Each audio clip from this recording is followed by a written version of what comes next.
श्री स्वामी समर्थ. स्वामी म्हणतात, बाळा डोळे बंद कर आणि माझे बोलणे नीट लक्ष देऊ ऐक. स्वामी म्हणतात, बाळा आनंदाने जगायचे असेल तर दोनच गोष्ट विसरा. तुम्ही इतरांसाठी काय चांगले केले आणि इतरांनी तुमच्यासाठी जे काय वाईट केले ते बघा. समजले का बाळा?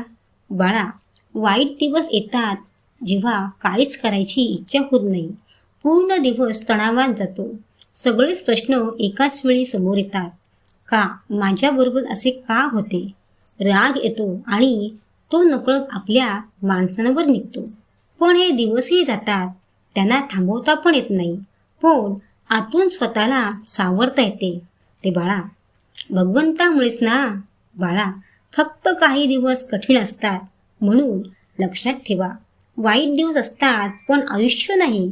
तेव्हा भगवंताचे स्मरण करणे हे महत्त्वाचे असते. तेव्हा स्वामी म्हणतात, बाळा स्वामी मार्गात येण्यासाठी पूर्वजन्माची पुण्याई लागते. आपण खूप भाग्यवान आहोत. आपल्याला स्वामी मार्ग मिळाला हे आपण समजून घ्यावे. स्वामी म्हणतात, बाळा भगवंताचे अनुसंधान हेच खरे पुण्य आहे आणि हीच आयुष्यात मिळवण्याची एकमेव गोष्ट आहे. बाळा ज्यांच्या वाटेला दररोज संघर्ष असतो म्हणजे नक्कीच त्यांच्यात काहीतरी खास असेल.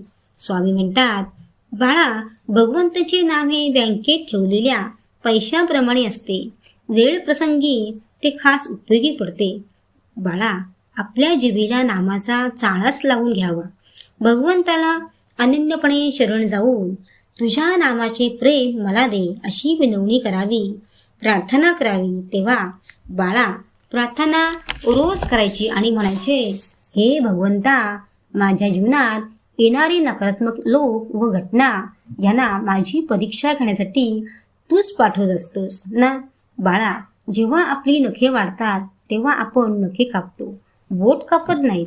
त्याचप्रमाणे जेव्हा गैरसमजातून नाती तुटायची वेळ येते तेव्हा अहंकार तोडत नाती तोडू नका.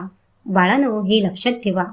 स्वामी म्हणतात, बाळा तुमच्या मागच्या काळात तू आमच्या सेवेत होतास तेव्हा तुझ्यावर येणाऱ्या संकटाचा तीव्र कमी असायचा हे तुला समजतच नाही. बघ आठवण कर जरा. स्वामी म्हणतात, बाळानो तुम्ही निश्चिंत राहा. बाकी मी पाहीन. मी तुमच्या पाठीमागे राहील आणि कुठेही जा तेथे मी दर्शन देईन. एवढेच नाही तर तुमच्यासाठी अशक्य ही शक्य करीन. तेव्हा स्वामींजवळ बाळ बसलेला असतो.